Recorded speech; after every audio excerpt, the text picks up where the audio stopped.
Pozdravljeni, sem Marja Milič in poslušate MoneyHow, prvi podcast o upravljanju denarja pri nas. Tokrat malce drugačna epizoda. Pogovarjali se bomo s poklicnim trgovalcem oziroma traderjem, ki hodi v službo in trguje z večmilijonskimi zneski, in sicer trguje z energenti oziroma z elektriko. Jan Bohinec, ki je direktor trgovanja pri GEN-I, dobrodošel. Živijo, lepo zdrav. Mogoče samo še to, trgovanje je eden pomembnejših stebrov GEN-I, ki se uvršča tudi med vodilna energetska podjetja, sem prebrala na vaši spletni strani. Ja, res je. GEN-I je mednarodno podjetje. Trgovanje je eden izmed poslovnih aktivnosti. Sicer pa pokrivamo tudi druga področja, recimo dobava, potem smo najbolj znani v javnosti, dobava zemeljskega plina in električne energije, za končne odjemalce.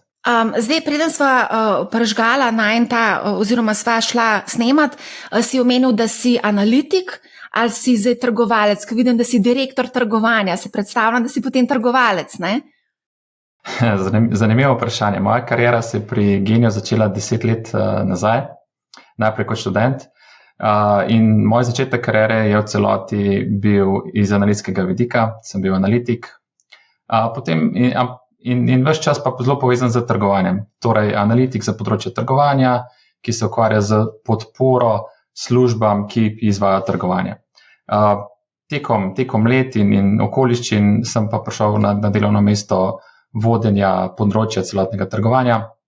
In ja, lahko rečemo, da sem neke vrste sedaj tudi trgovec. Se pravi, v bistvu sva nek hibrid, analitik in trgovalec, ne. Zdaj, analitik, ko rečeš, kaj konkretno si pa analiziral, če lahko mogoče poveš? Ja, energetika je res zanimiva v zadnjem desetletju, zelo dinamična, veliko se dogaja zaradi tudi evropskih usmeritev, zaradi spreminjanja regulative, zakonodaje. Kaj pa dela analitika pri nas, oziroma kaj sem delal tudi jaz, je predvsem priprava in obdelava podatkov za potem poslovne odločitve. Kaj je to, naprimer, nekaj par primerov. Recimo, analitika na GEN-I se ukvarja z spremljanjem elektrarn v Evropi, ki delujejo na evropskem energetskem trgu skupnem in vplivajo potem tudi na oblikovanje cene na evropskem trgu z električno energijo. Ta trg je precej specifičen.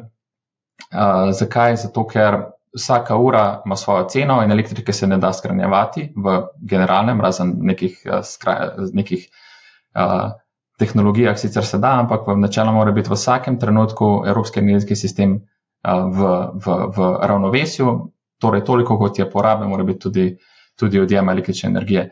Lahko sem nekaj vprašam, ker si zdaj rekel, da se elektrika ne da shranjevati. A se res ne da? Kaj pa hranilniki? Vem, da en GEN ponuja hranilnike, pa ne?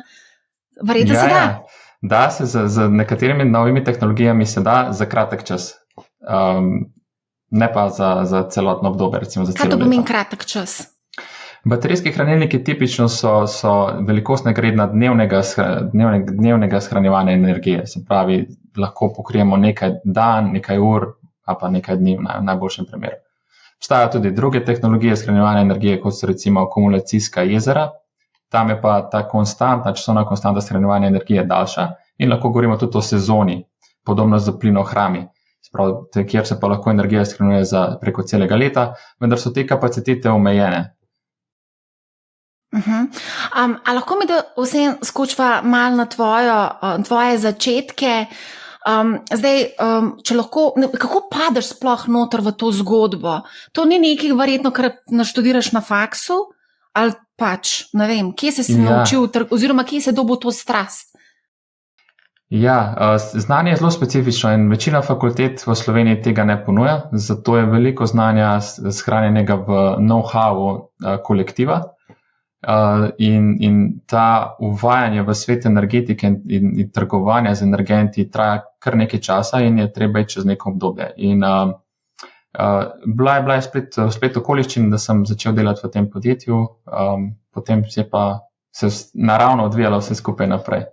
A lahko mogoče vprašam, ne vem, v tvojem prostem času, izven službe, ali pa mogoče preden si nastopil pač to službo, si mogoče trgoval tudi s kakšnimi drugimi inštrumenti, oziroma če lahko poveš mogoče tudi, kaj je bila tvoja prva naložba? Ja, lahko. Ko sem bil malo mlajši, recimo tam v času, ko sem obiskal fakulteto, sem se tudi sam testiral v trgovanju z nekaterimi delnicami. To je bilo zame vedno zanimivo področje investiranja in recimo sem trgoval z delnicami na Ljubljanski borzi preko posrednika in tam sem se začel spoznavati z naložbami, investiral sem svoj denar, takrat, ki sem ga prešparal med študijem, recimo z delom in potem se je začela v bistvu ta neka entuziazem do trgovanja pa investiranja. Kaj pa recimo, a tudi danes investiraš v delnice in druge naložbe, ali so kakšne omejitve? Trenutno ne investiram aktivno za svojim kapitalom. Kaj pa kripto, mogoče spremljaš? Kripto spremljam že vsega začetka, vendar nisem se podal v te vode. Od kjerega začetka? Leta 2009 se je začel z Bitcoinom, od 2009 ali kva? Malo kasneje, nekje ob koncu fakultete, jaz sem študiral fiziko na fakulteti za matematiko in fiziko, smo se z sošolci, z vrstniki začeli pogovarjati o kriptovalutah, predvsem o Bitcoinu, takrat je bila edina taka znana. Mislim, da je bilo to nekje leta 2013. Nekateri so bili že takrat entuzijasti, moji vrstniki, ker so tehnologijo precej poznali, so se poglobili v njo in mogoče nas pripričevali, da je to naložba prihodnosti. Katera fakulteta je bila to? Fakulteta za matematiko in fiziko v Ljubljani, FMF. Ja. Glede pač samega trgovanja, zdaj si omenil aktivno trgovanje, da ne trguješ aktivno. Koliko pa aktivno je trgovanje recimo v tvoje službe? A govoriva tukaj o dnevnem trgovanju? Ja, trgovanje na trading floru v Geniju je precej dinamično. Govorimo o vsakodnevnih, vsakournih odločitvah. Tega trgovanja je precej. Mi sklepamo ogromno poslov vsak dan. Ker pa pokrivamo zelo široko področje, pa je pa to od dnevnega trgovanja do trgovanja, kjer pozicije držimo do nekaj mesecev, morda kvartalov. To je nekak naša dinamika in vse vmes. Zdaj, jaz poznam kar nekaj trgovalcev, po karakterju se mogoče malo razlikujejo od recimo nekih dolgoročnih investitorjev. Zdi se mi, da so mogoče bolj nagnjeni k špekuliranju, k nekim takim tveganim naložbam. Kakšen si pa ti po karakterju recimo? Ja, jaz bi rekel sicer, da nisem tipičen trgovec, zato ker izhajam iz področja analitike.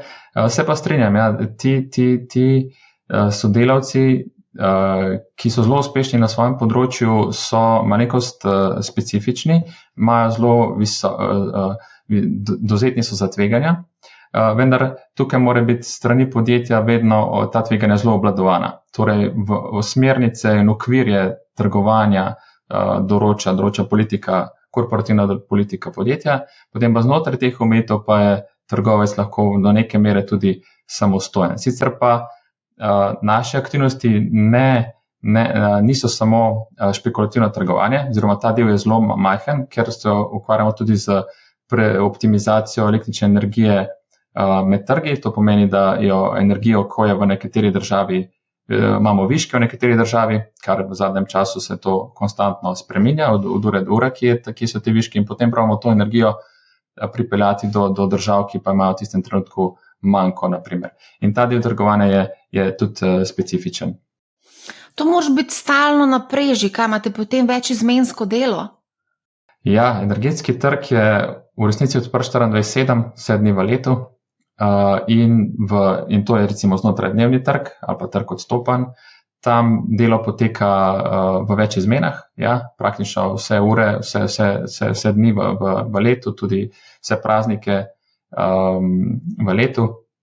Kar nekaj izmed teh trgovalnih aktivnosti tudi v zadnjem času pokrivamo z algoritmi, temu rečemo algoritemsko trgovanje, ki so procesi, ki v nekih omejitvah znajo tudi zelo nadzorovano izvajati transakcije. No, se tole za algoritemsko trgovanje, imam tudi eno vprašanje, koliko si kaj pomagate, mogoče tudi z umetno inteligenco, če si kaj pomagate, pa ne vem, kakšnimi drugimi orodji. Ja, zelo zanimivo vprašanje, ker tega je v zadnjem času vedno več, tudi pri nas in na vseh finančnih trgih, pa tudi na energetskih trgih. Zdaj, algoritemsko trgovanje bi jaz razdelil na neka dva različna segmenta. Eno je avtomatizirana eksekucija in to je samo proces, kako se pride do transakcije. In ta proces je ena zadeva, da je drug steber algoritemskega trgovanja, pa potem logika, ki pa da nek signal. In ta dva dela sta zelo različna. Eno zelo procesni, drug pa vsebinski. Mi si pomagamo z obema tema procesoma, pravimo jih avtomatizirati. Se pravi, za samo eksekucijo so naročila, ki jih lahko odda tudi oseba, se pravi sodelavec, človek, in potem algoritem samo to transakcijo izvede po navodilu. Lahko se pa tudi ta drugi steber, ki je pa vsebinski del, običajno se lahko tudi poslužujemo, a pa v nekaterih primerih se poslužujemo tudi strojnega učenja ali umetne inteligence, ki sugerira, kaj je v tistem trenutku potrebno narediti. Ta del se pa zgodi seveda z poznavanjem vseh preteklih dogodkov, podatkov, kaj se dogaja v tistem trenutku v omrežju, in na podlagi vsega tega se lahko tudi algoritem odloči o tem, kaj bo storil. Je pa vse skupaj pa zelo nadzorovano in spet v mejah oziroma omejitvah, ki smo jih postavili za posameznega recimo, za posamezen algoritem ali pa trgovalno strategijo. Zdaj, nekajkrat si že omenil obvladovanje tveganj. Zdaj, če gledava to statistiko teh dnevnih trgovalcev, statistika tem dnevnim trgovalcem ni prav preveč naklonjena. Našla sem eno statistiko, in sicer 40% dnevnih trgovalcev preneha trgovati v roku enega meseca. To govoriva za fizične osebe, si tega ne morete privoščiti, ker ste profesionalci. Pa da je precej nizka uspešnost, da je le 1% takšnih, ki jim uspe v 5 letih dosledno dosegati neke donose. Kako torej biti uspešen? Ja, res je. Ta del je zelo pomemben, predvsem iz vidika eno sicer retail trgovanje, katera ta statistika drži, druga pa trgovanje, recimo, ki je podprto strani podjetij. Tega dnevnega trgovanja, še enkrat poudarjam, ni to večinski del našega delovanja, ampak nekaj pa tudi je. Zelo pomembno je pa, da ti trgovci, ki se odločajo o dnevnem trgovanju, imajo zelo veliko podporo strani analitike. To pomeni, da razumejo, kaj se dogaja na trgu, da imajo vse informacije, kaj se dogaja širše po svetu, recimo spremljanje geopolitičnih novic, pretresov praktično 24/7, oziroma pa saj, recimo terminski trg je odprt vsakodnevno, pa vse delovnika nekje med 8 zjutraj in 6 popoldan, to je 10 ur, in v tem 10-urnem času se evropski energetski trg ves čas spreminja na podlagi novic in ti zaposleni, ki se odločajo, pa so primorani se odločati o poslovnih odločitvah vsakodnevno, imajo zelo veliko podporo strani teh podatkov in razumejo, zakaj se tudi kakšen premik naredil. In tukaj seveda iščemo uspešnost, ki je na dolgi rok profitabilna in predvsem pa stabilna. A zdaj, kar rečeš, podporo strani analitike, pa da se spremlja vse te novice, dnevne novice, geopolitika in tako dalje, tukaj potem, kaj analitik pripravi neko analizo in na podlagi te analize se potem odloči trgovalec za trgovanje? Ja, to je več načinov, kako izgleda ta analitska podpora. Eno recimo izgradnja nekaterih pregledovalnikov, dashboardov, ki so interaktivni in se osvežujejo avtomatizirano, zato da ima trgovec pri sebi vse potrebne informacije, brez da mora analitik, ki sicer sledi zelo blizu zraven njega ali pa ob boku, kaj samo osveževati, se pravi pripravljati analize, pravzaprav je tu sam pregledovalnik podatkov ali pa agregacija različnih vrst podatkov. Druga pa so neke analize, kjer se pa analitika ali pa področje analitike izračuna nekatere napovedi ali pa predvidevanja, kaj se bo zgodilo na evropskem trgu energentov. Recimo, dam primer. Na cene na evropskem trgu energentov zelo vpliva vreme. In vreme se z različnimi globalnimi meteorološkimi modeli osvežuje večkrat dnevno, recimo 2-krat, 4-krat dnevno.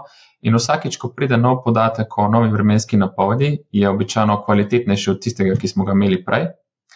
In potem se vsi ti podatki, ki jih dobimo v hišo, na avtomatiziran način obdelajo in prikažejo trgovcem, kako to lahko vpliva recimo na prihodne gibanje cen z energenti.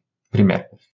Vreme, to je taka v bistvu vsakdanja zadeva. Kaj pa recimo, zdaj imamo pač vsa ta geopolitična trenja, Bližnji vzhod, potem Ukrajina je še vedno. Kako pa recimo to ukalkulirate? Ja, ti geopolitični dogodki so zelo nepredvidljivi in v resnici je energetski trg že od leta 2020 nekje od COVID-a, pa potem po COVID-u oziroma ob začetku ruske invazije na Ukrajino leta februarja 2022 konstantno v nekem geopolitičnem primežu. In energetski trg v Evropi je šel čez eno tako zelo zahtevno energetsko krizo, ki je trajala 2022-2023 in se počasi sicer umirja, ampak trenutno so razmere na evropskem trgu energentov precej spremenjene, kot smo bili vajeni desetletje nazaj. Zelo malo plina prihaja iz Rusije in tukaj ni videti, da bi se to v prihodnosti kadarkoli spremenilo. Evropski energetski trg je kar naenkrat postal zelo bolj globalno vpet, zato ker to manjko plina po plinovodih iz naprimer Rusije, mora Evropa nadoknaditi z uvažanjem utekočinjenega zemeljskega plina in ti proizvajalci so Katar, Avstralija, Severna Amerika, zato to so nove poti energentov v Evropo. Zato vse skupaj, kjerkoli se kar zgodi na svetu, vpliva na trg energentov tudi v Evropi. In te stvari so nepredvidljive in so že del vsak dana, vsaj v zadnjih recimo 4 letih je tega precej. Ja, in kako potem obvladuješ tveganje, če je tako nepredvidljivo? Ja, zato mora biti vsa ta tveganja in odprte pozicije, ki jih imamo, trgovalne pozicije mora biti zelo zamejene, ker to so stvari, ki jih ne moramo predvidevati, lahko sicer predvidevamo scenarije, what if, s tem se zelo veliko igramo, pa pogovarjamo o tem, kako bo trg odreagiral, če se recimo eskalacije na Bližnjem vzhodu nadaljujejo.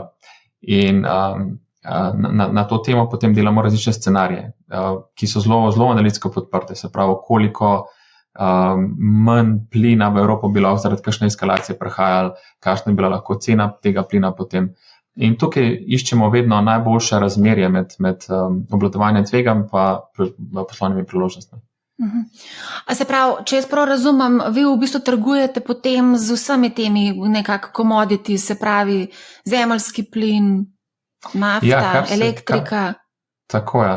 Kar se tiče Evrope, trgujemo z vsemi energenti, to je električna energija, kjer je naš primaren energent, zemeljski plin, emisijski kuponi, potrdila o izvoru, precej trg je v nastajanju, vsaj v zadnjih letih ali pa v razvoju, nafta tudi.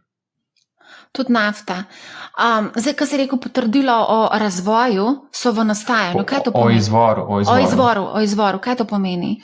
Ja, recimo Geni kot dobavitelj električne energije svojim končnim odjemalcem nudi samo popolnoma brezogljično električno energijo. Kako to lahko naredimo? Za vsak megavatno uro energije, ki jo kupimo za končne odjemalce, istočasno kupimo tudi potrdilo o izvoru te energije in ta potrdilo dokazuje, da je bila ta energija pripeljana iz specifičnega vira, recimo sonca, vode, vetra, jedrske energije in s tem garantiramo oziroma jamčimo, da je dobavljena energija končnim odjemalcem brezogljična. To je kot nekakšen certifikat. To je certifikat, tako je. Obstaja sistem za trgovanje z potrdili o izvoru, ki dokazujejo, iz kje prihaja elektron, recimo. Ampak recimo, zdaj to verjetno lahko samo profesionalci delajo preko pač očitno nekih profesionalnih platform. Zdaj mali vlagatelj težko trguje s kakšno elektriko. Ja, res je. Saj jaz nisem seznanjen, da bi kakšen recimo broker te stvari že omogočal. nekateri brokerji z fizičnim osebam omogočajo trgovanje z emisijskimi kuponi, ki je finančni inštrument, za ostale energente pa ta prag kapitala, ki je potreben, previsok za fizične osebe. Ja, mislim, da celo obstajajo ETF-ji za te emisijske kupone. Ja. Ja, kako pa recimo zdaj, marsikdo, če zdaj se predstavlja čisto v vlogo neke gospodinje ali pa nekega poprečnega Slovenca, kako recimo marsikdo razmišlja, bom preveril, kakšne so cene med dobavitelji, pa bom potem zamenjal in šel k dobavitelju, ki mi zagotavlja najnižjo ceno. Se pravi, predstavljam si, da drugi dobavitelji tudi imajo neke trgovalce z energenti. Na Petrolu vem, da imajo. Kaj pa ostali ponudniki? In kako dosegate razliko v ceni oziroma kako omogočite cenovno ugodno elektriko svojim strankam?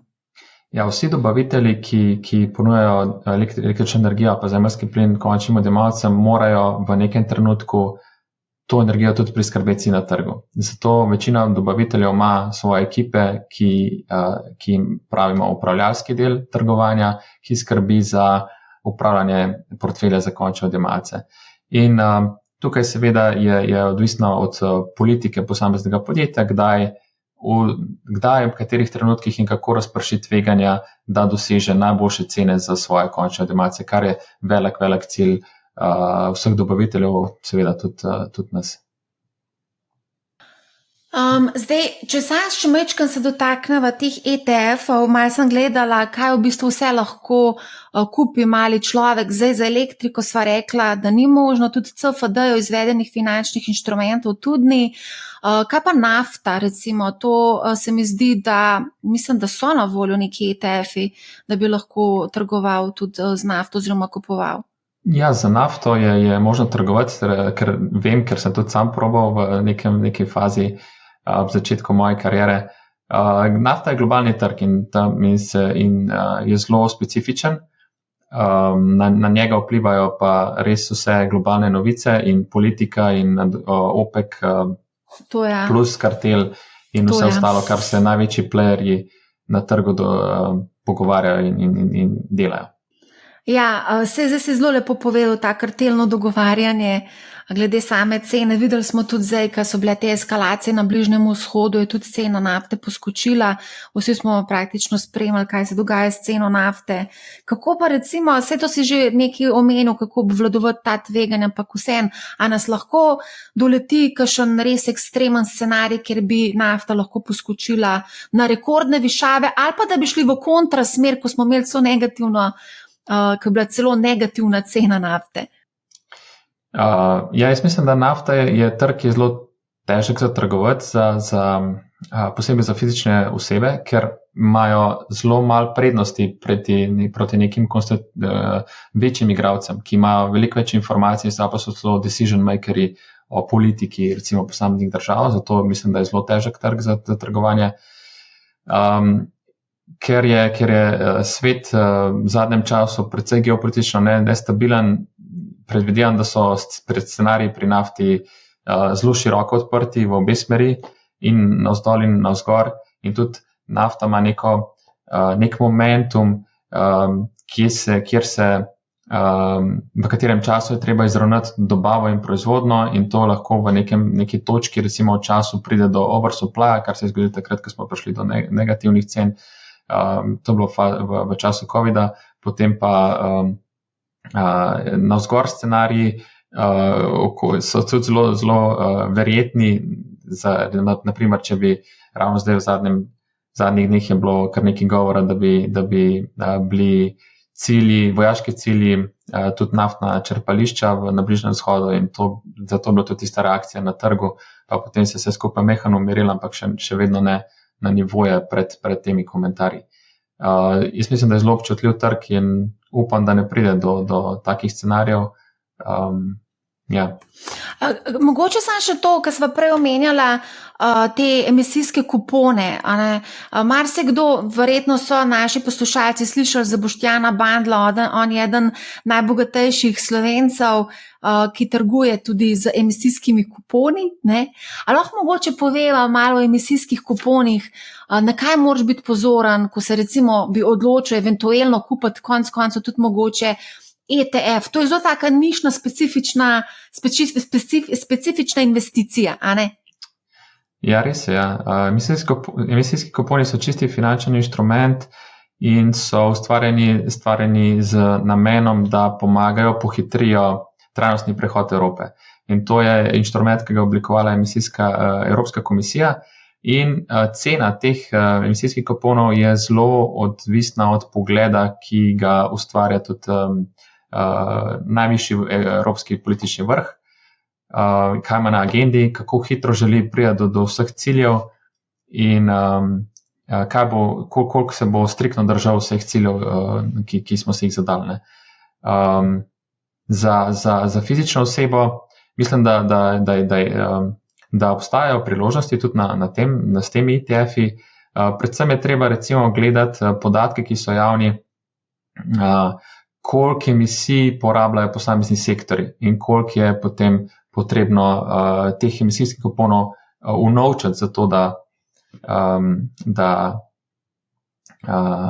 smo recimo plačali ta davek onesnaženja. Recimo dam primer, več časa, kot deluje neka termoelektrarna v Evropi, več časa bo mogla emisijskih kuponov tudi potem unovčati v naslednjem letu. In te stvari se da spremljati, ampak je treba se res poglobiti in razumeti vse skupaj. Jaz tako, ko slišim te emisijski kuponi, to se mi zdi, kot da se trguje z nekimi odpustki. Ne vem. Zdaj, ko je bilo govora o zelenem prehodu, a ne? Mogoče, ne vem, zdaj, če ti imaš tam neko termoelektrarno, ki ima določen, ne vem, koliko teh emisijskih kuponov dobijo, pojma nimam, ampak verjetno se dogajajo neke pač, kako bi lahko opisala, to recimo termoelektrarna ima koliko teh emisijskih kuponov in kaj se potem dogaja? Ja, za posamezno termoelektrarno je zelo dobro poznamo parametre vsake termoelektrarne, kaj pomeni, da vsako energijo, ki proizvede, tudi vemo, koliko emisij ogljikovega dioksida je pri tem proizvedla in emisijski kuponi so namenjeni, da je to drago. Vsako onesnaževanje z ogljikom je drago in to je tudi namen teh kuponov. In ciljno je, da... Če hočeš osnaževati, boš plačal drago, visoko ceno. Tako.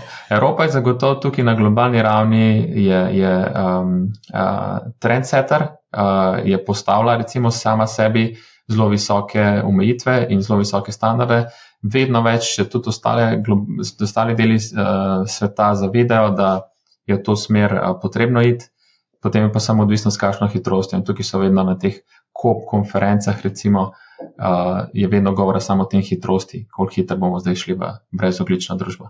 No, zdaj, ko govorimo o tej brezoglični družbi pa zelenem prehodu, zadnje čase, pač zelo dolg časa že spremljamo, kaj se dogaja na tem področju. Tudi ena od zavez Evropske unije je bila, da do leta 2035 bi se nekako te avtomobili z notranjim izgorevanjem umaknili z trga oziroma se ne bi več prodajali.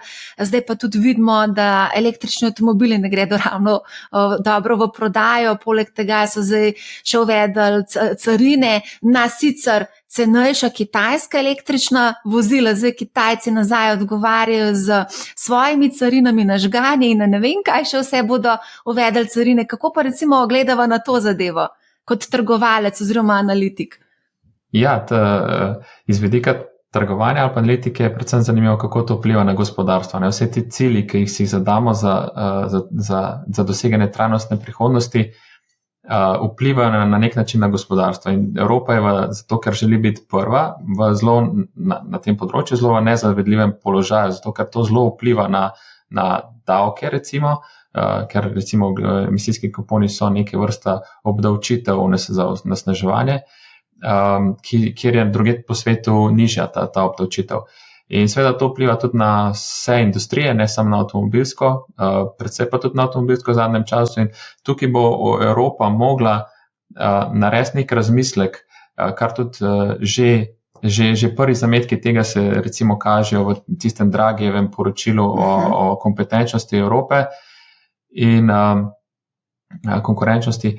In jaz mislim, da bo Evropa zelo pametno mogla zastaviti te svoje cilje, zato da ne ogrozi tudi nekega gospodarstva v naslednjih letih. Ja, kakor jaz vem, avtomobilisti niso bili prav preveč evropski navdušeni nad temi carinami, ampak zdaj carine so tukaj in zdaj prihajajo nazaj Kitajci z nekimi svojimi carinami.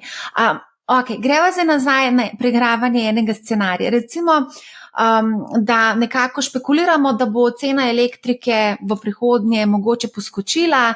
Kako lahko mali vlagatelj, glede na to, da ne more trgovati z elektriko, kako lahko mali vlagatelj vseeno je del te zgodbe, ne vem, morda investira v neke trgovce, ki trgujejo oziroma ki delnice kotirajo na borzi, na kakšen način lahko v bistvu smo del te električne, ali kako bi rekla temu, pravljice? Ja, zelo dobro vprašanje. In jaz mislim, da predvsem v zadnjih letih obstajajo rešitve za to. In te rešitve so čim večja samooskrbnost. Recimo, če gremo na nivo fizičnih oseb, pa gospodinstev, je najboljša investicija, ki jo lahko naredi neko gospodinstvo, je, da postane samooskrbno. To se lahko zgodi recimo z investiranjem lastne sončne elektrarne na strehah, če obstaja ta možnost. In s tem v resnici, recimo tudi v kombinaciji s hranilnikom, lahko si zagotovimo, da je cena naše energije neodvisna od razmer na trgu. In to je res dobra opcija, v katero energetika v Evropi gre, Slovenija pa to tudi zelo spodbuja. In tiste gospodinstva, ki so to naredila, mogoče še v času, še v preteklosti, jaz mislim, so naredila zelo dobro finančno odločitev, če ta možnost obstaja. Mogoče pokomentiram še za tiste, ki pa nimajo te možnosti na lastnih strehah, je pa v zadnjem času zelo aktualne tudi lokalne skupnosti. To pomeni, da skupnost se poveže in investira v neko malo večjo sončno elektrarno in potem ta večja sončna elektrarna pokrije tudi dobavo energije v tisti okolici. In je to na isti način dosežemo samooskrbnost. Lahko pa investiraš v delnice podjetja, ki ponuja te variante, ali pa se ukvarja z razgradnjo sončnih panelov, ki je tudi eden izmed pomembnih težav, s katerim se bo svet soočal.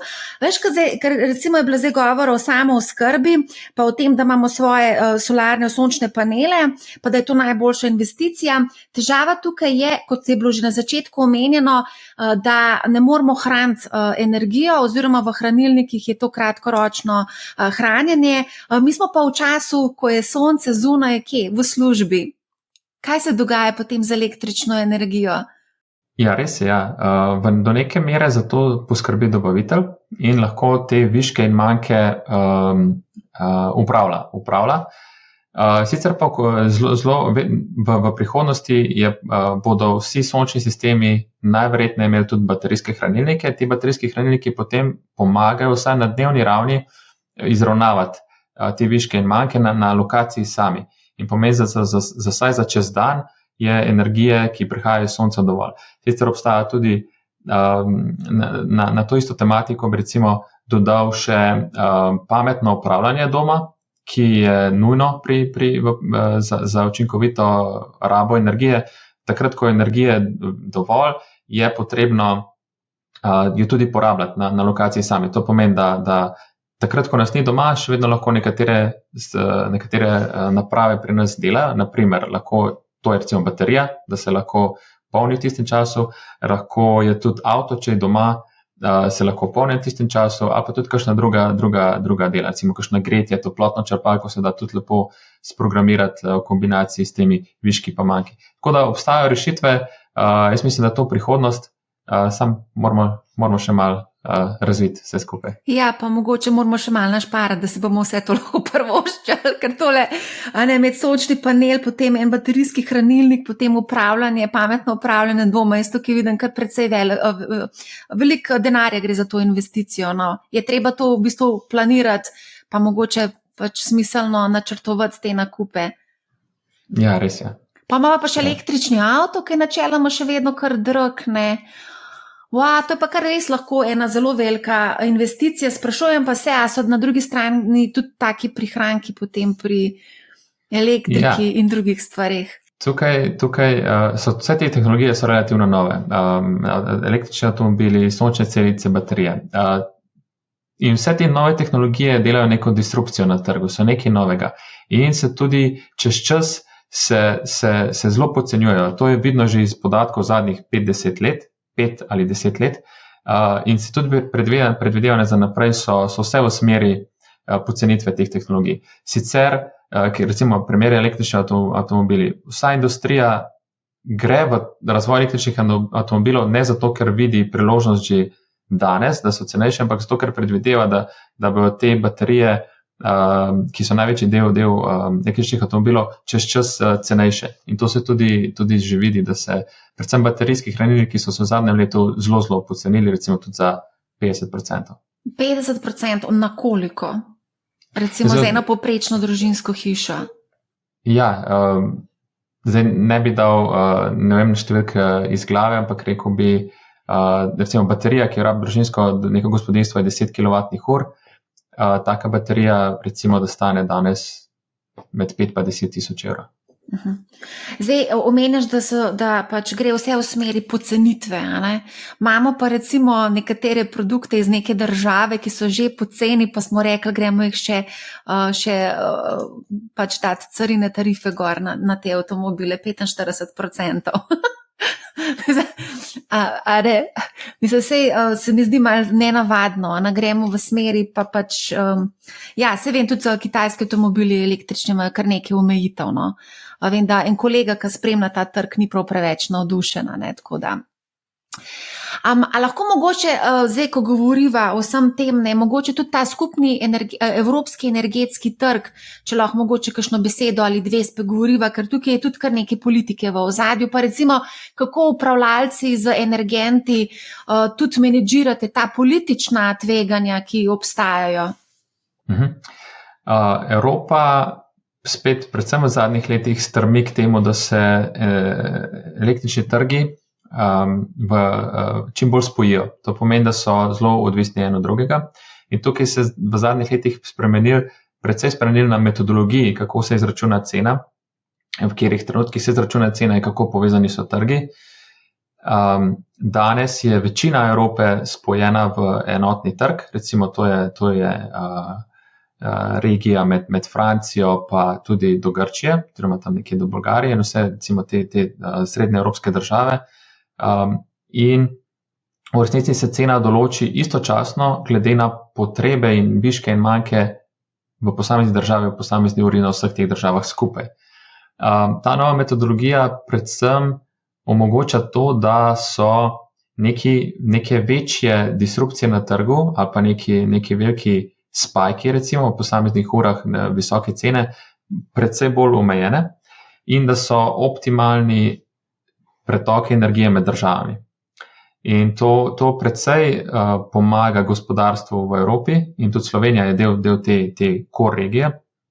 In na ceno električne energije v Sloveniji vpliva v resnici dogajanje na celi Evropi v vseh trenutkih. In tukaj nismo izolirani kot država.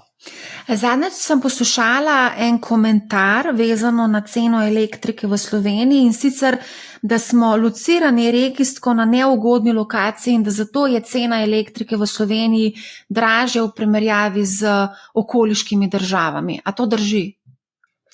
Jaz bi rekel, da ne drži, oziroma ne da bi rekel, jaz vem, da ne drži.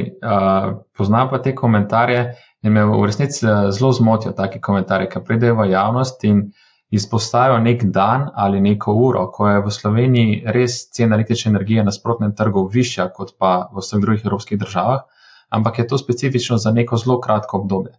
Če pogledamo cene električne energije, recimo sprotnega trga na neko daljšo časovno dobo, recimo celo leto 2023 ali pa 2024, potem vidimo, da Slovenija v resnici nikjer ne izstopa in je nekje na sredini med evropskimi državami, sploh v zadnjem času po novi metodologiji, ki je spajanje na podlagi pretokov moči, je slovenski trg se pomaknil malo nižje, primerjavi s preteklostjo, če jih primeram na lestvici med Madžarsko pa Nemčijo, je slovenski trg šel malo nižje proti bolj nemški ceni. Recimo, da nemška cena je neka referenca in običajno tudi ena izmed nižjih v Evropi.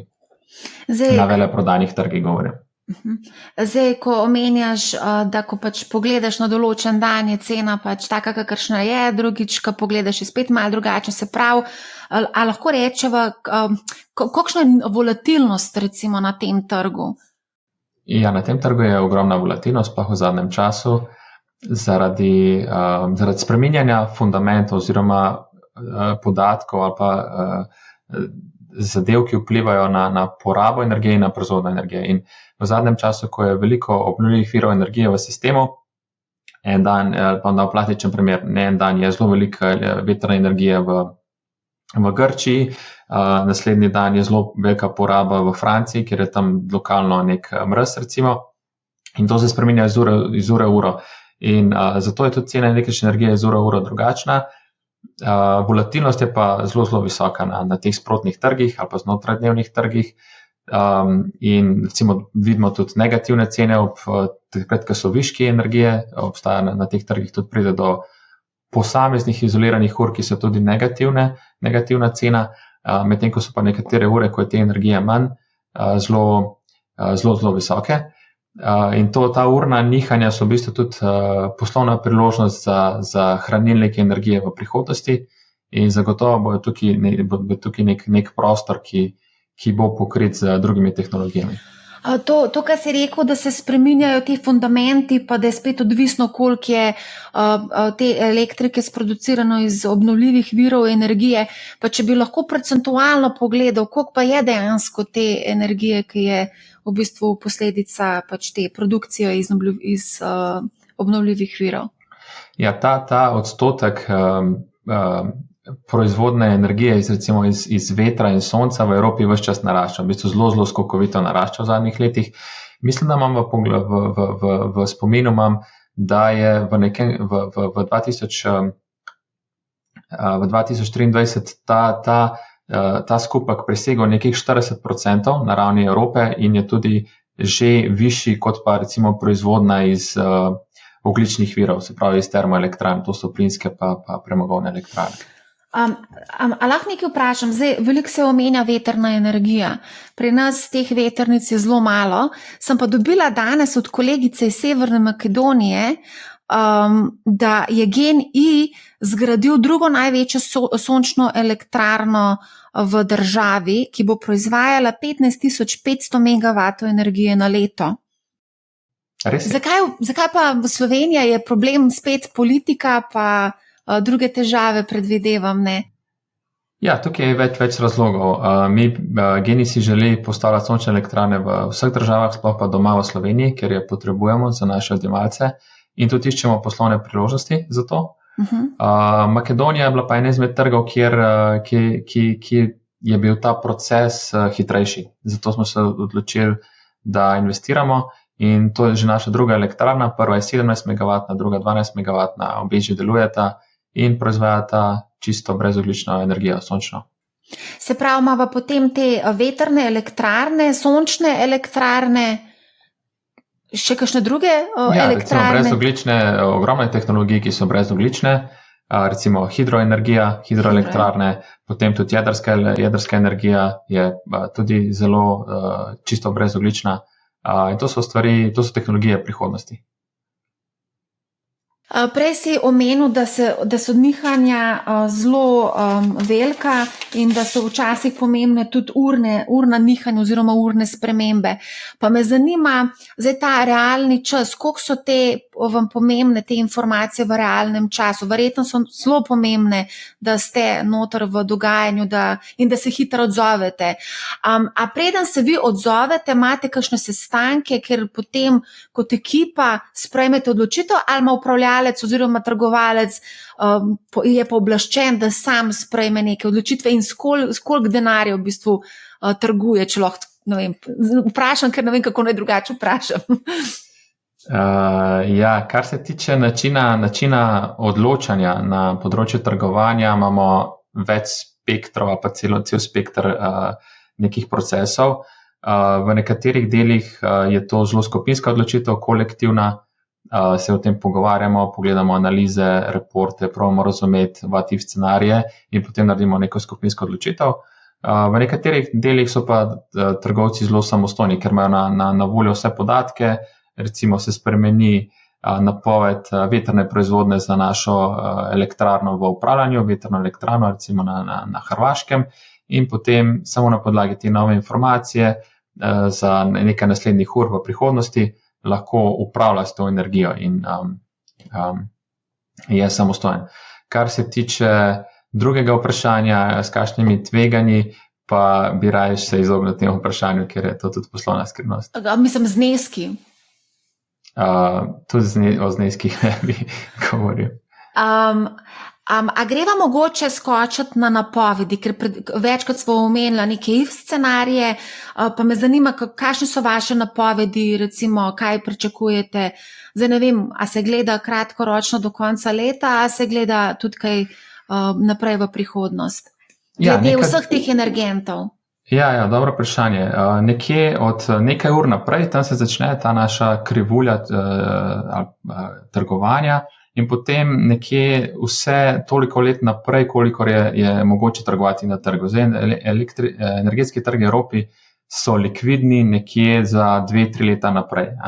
To je največja dinamika. Do tiste točke se tudi mi lahko odločamo. Največ dogajanja pa nekje od dneva naprej, pa recimo do enega leta naprej. Tako v bistvu kratkoročno so te vaše napovedi do enega leta. Tako je. Ja. A lahko se samo še dotaknemo te trgov, preko katerih v bistvu trgujete? Zdaj, če lahko mogoče tukaj pojasneva te terminske pogodbe. Trgovanje poteka na več različnih trgih, na veleprodajnih, recimo terminski trg je en trg v naboru, tam se trgujejo terminske pogodbe od dneva naprej pa do nekaj let naprej, to so lahko futuresi, forwardi, lahko fizično trgovanje, finančno trgovanje, recimo lahko je to samo CFD, po drugi strani pa lahko to res kupljena fizična energija od nekega proizvajalca. Potem obstajajo drugi trgi, so pa, in to je continuous trg, ali pa ne poznam slovenske besede. To pomeni, da je ves čas odprt, v ta terminski trg, ki je med 8 zjutraj pa 18 popoldan, in cena niha ves čas, recimo tako kot lahko pogledamo na kriptovalutah. Potem drug trg trgovanja je bolj aukcijske narave, to pomeni, da je neka zbiranje ponud in povpraševanj in v nekem trenutku je potem cena določena. To je trg za dan vnaprej, ker je zelo tak referenčni trg na elektroenergetskem trgu. Potem pa obstajajo še drugi trgi, ki so še bližje nekemu real-timeu. To so znotradnevni trg, kjer spet se trguje z vsako v bistvu 15-minutnim intervalom. Vsaka četrtinka znotraj ure ima tudi svojo ceno. In tam so tudi trg, ki je continuous ali pa aukcijski. Na koncu pa pridemo še do trgov, ki so še bližje real-time, to so pa trg odstopanj, kjer posamezna družba, ki je tudi, recimo, ima bilančno skupino, skrbi za to, da ne odstopa oziroma da ima pod kontrolo vse, kar je njihovim proizvodnem ali pa portfelju za odjemalce.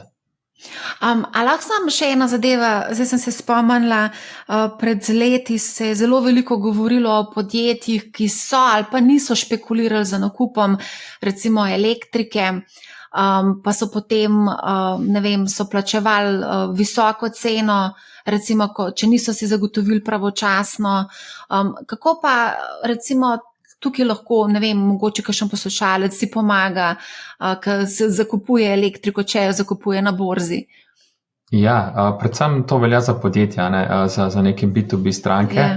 Ta podjetja imajo kar težko nalogo, da se odločijo, v katerem trenutku se odločijo za neko nakup ali pa hedge. In jaz mislim, da večje kot je podjetje, večja je ta odgovornost ali pa naloga.